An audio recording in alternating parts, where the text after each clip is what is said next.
To another primetime news follow-up now. The police revealed today that their criminal investigation into the death of Jodian Fearon is finished.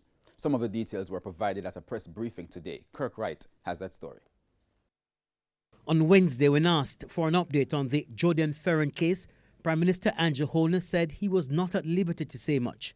The Minister of Health has that specific brief, and the police have been investigating. I know they are investigating, and I keep check, where are you, what are you doing, and their investigation continues.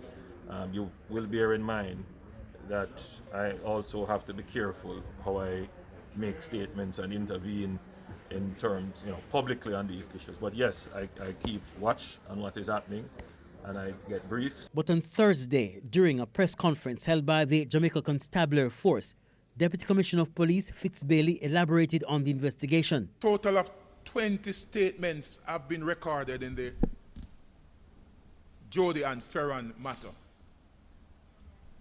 The investigation is well advanced.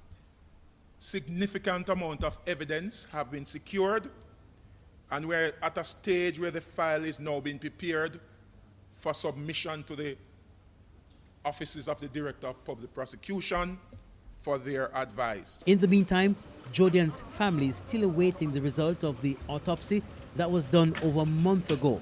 After the autopsy, the doctor who was hired to oversee the procedure told the press the autopsy revealed she died from a heart failure. There was an outcry from several medical quarters saying the family doctor's announcement about the cause of death was premature and that additional tests were needed to be done to come up with the actual cause of death. Sources told us that the family is slated to get that result on Monday. Kirk Wright, TVJ News.